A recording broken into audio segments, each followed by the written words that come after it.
So you're wondering how to begin that child support case you've put off for several years, or the case you've already filed in court has hit a brick wall.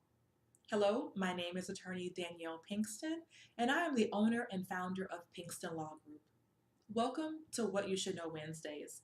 Our topic today is child support, and in this segment, I'm going to give you the basics of Illinois child support. You may be wondering, what is the purpose of child support in our state? Well, it's essentially twofold. The first purpose is to strengthen and preserve the integrity of the marriage and also to safeguard the family relationship. It is also to mitigate potential harm that might come to spouses or children in families that are divorcing. Keep in mind, parents have an absolute legal obligation to financially support their children. This is regardless of if the parents were married, if the children reside with the parent, or even if you don't like your child, you must still financially support them. What this also means is that children have the absolute right to be financially supported by their parents, at least until emancipation. But in some courts and some judges, they may require parents to continue financially supporting children even after they turn 18 years of age. Also, even if a parent dies, their child support contribution still remains. It does not die along with the parent. Child support. So, what does it cover? There are two basic types of child support. The first type is fixed or necessary expenses. This includes things like housing, food, clothing, and medical costs. And then we have things that are called miscellaneous expenses. And these are things like education, recreation, and vacation. Illinois courts have the power and authority to award child support in divorce cases, legal separation, declaration of an invalid marriage, custody, and parentage. When I say parentage, these are cases where there is no child support order, where the father and child relationship or bond has not even been established. So, again, this is what I mean when I say parentage. There's no order in place, and there has not been a DNA test or some kind of determination that links that father and child together. The courts have wide discretion in determining if child support should be awarded and how much should be awarded. They look at things like percentages or the minimum statutory guidelines. They look at things like net income of the obligor parent and also various factors to figure out if they should go above or below our mandatory minimum guidelines.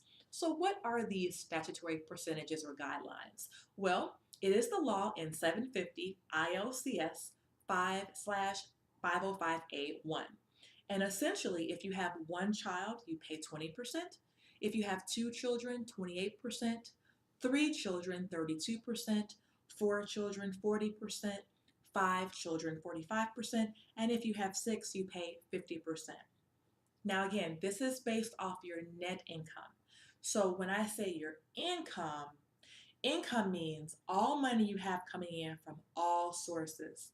That could be your 9 to 5, your side hustle, your lottery or your gambling winnings. It could be an inheritance. But again, whatever money you have coming in from all sources, you should pay child support based off the net income. So, in determining what your net income is, the court allows various deductions from your gross income. Now, note your gross income is the amount of money that you make before anything is taken out of your paycheck. And then your net income is essentially what you come home with. So, the first deduction would be for federal income taxes, then state income taxes, then Social Security or FICA, mandatory retirement contributions. And when I mean mandatory, I'm not talking about that 401k you have stashed for a rainy day or that account you have at the credit union. No, it has to be mandatory or required by your employer in order for the courts in our state to give you a deduction from your gross income. In addition, union dues, dependent and individual health insurance premiums can be deducted. Prior obligation of support or maintenance actually paid pursuant to a court order. This is key. So it has to be a court order requiring you to pay child support or maintenance, and you actually have to pay it. You can't walk into court saying, Your Honor, I can't pay 20% because I support 10 other kids. Well, where are these 10 other court orders? And do you actually pay money to these 10 other kids? So keep in mind, you must have a court order requiring you to pay child support for other children, or you have to have an order requiring you to pay maintenance to an ex-spouse. Finally, expenditures for repayment of debts that represent reasonable and necessary expenses for production of income. Think of this as your student loans. And whenever I have a client who has to pay child support, I make sure I ask the court to consider his or her um, financial contribution to paying their student loan debt. Think about it this way: if you didn't go to college or grad school, then you wouldn't be able to get the job that you currently have. If you didn't have the job you currently have, you would not make the amount of money you make. And if you didn't make the amount of money that you're making now, then your child support contribution or obligation would be different. So, therefore, many courts will and can allow, again, student loan payments or contributions to be deducted from your gross income when considering how much child support you should pay. Let's talk about deviations from our base or our statutory guidelines. Again, the courts are allowed to deviate above or below these guidelines as they see fit. But before they deviate, they must consider various factors that I will talk about right now. The first factor is the financial resources and needs of the child. Some children make more money than their parents. Many don't, but again, some children are wage earners, and they make more money than their parents. And this should be considered if the court deviates above and below the guidelines. The next one is the financial resources and needs of the parents. Again, parents not only have to pay for child support or pay child support, but again, the courts can look at their financial resources to determine if they make more money and should make more contribution to the child, or if they should pay a little bit less than our minimum basic guideline. In addition, the courts consider the standard of living the child would have enjoyed had the marriage not been dissolved or if their parents were still together. Okay? And courts consider the physical and emotional condition of the child as well as his or her educational needs. Now, let's go back to the physical and emotional condition. Some children are born or some children acquire various emotional and physical disabilities or impairments that require additional resources to be used in and outside of school. Well, again, the parent should fit the bill or they should pay for these costs and not have the child suffer. In addition, some children have educational needs where they might need a tutor. They might need some additional assistance outside of school because they're just not making the grade. Again, courts can consider this when they deviate above or below the basic or minimum guideline support. Miscellaneous factors with relating or pertaining to child support, excuse me.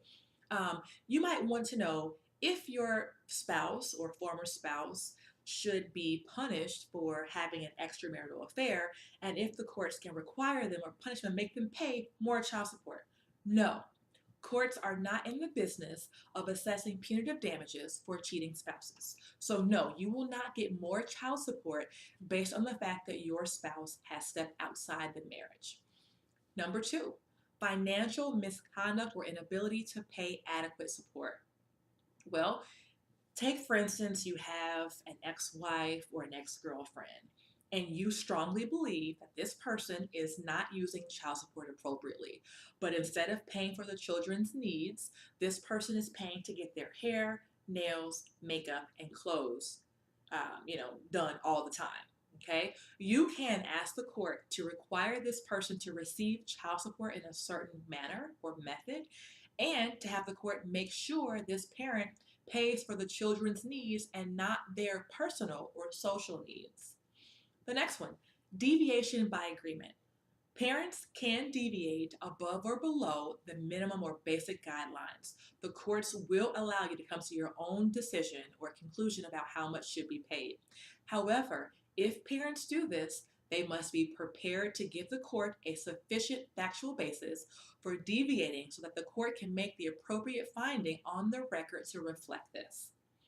Finally, Trade-offs with visitation and child support. No, you can't do that. There are no trade-offs for visitation or parenting time and child support payments. So that means that you cannot agree with your ex-husband or your ex-boyfriend to allow you to take the minor child to Alaska or Hawaii in exchange for you not making that parent pay any child support. Can't do it. In addition, you cannot agree with your ex-husband or ex-boyfriend to allow you to take that child to Alaska or Hawaii in exchange for you never asking the court for a modification upward. You just can't do it. Okay? Again, child support and parenting time are not mutually exclusive. They're not related. You can have parenting time and, unfortunately, not pay child support, or you can pay child support and the parent can be mean and nasty and not give you parenting time. Again, I'm not saying it's right, but again, they are not one and the same. And yes, you do have rights if a parent does not allow you or disallows you to not see your child, and if the parent does not pay child support. But again, you cannot withhold one for the other. Okay? So now I've given you the essentials or the basics of Illinois child support. So now I'm sure you're wondering, so how can I get my child support award?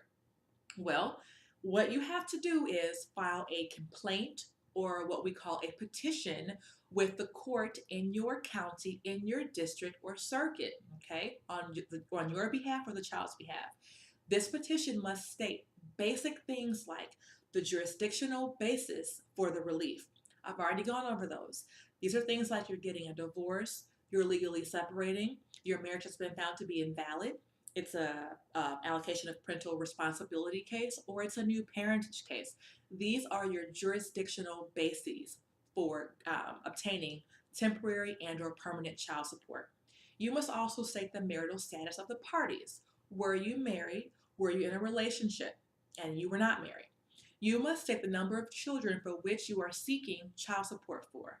You must state who has possession of the children and or where they reside. You must state the need for support.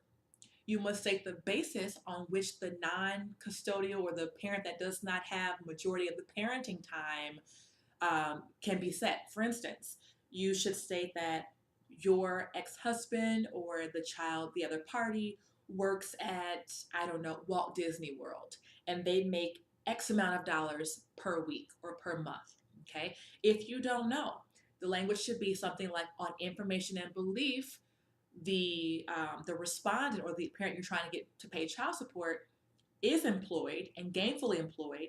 However, the amount of which amount of money they make or their income is currently unknown. But again, something should be said about how that other parent is employed, or if they're not employed, then you should also state that. And we can also ask the court to, in turn, make them keep a job diary, requiring them to pay or to look for 4 jobs a day, 5 days a week, or something like that. Okay? And finally, in your petition or your complaint, you should state any factor or element required to allow the court to deviate above or below the base guideline for financial support, child support.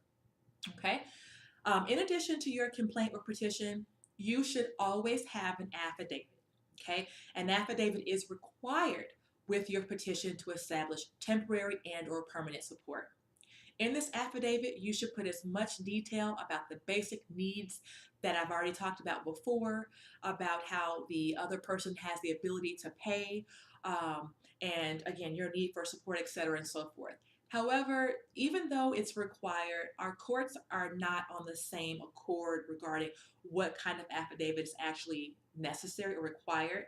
But again, put as much information as possible about why you're seeking support, who you're seeking it from, what this person's income is, and how you have a need for temporary and permanent support.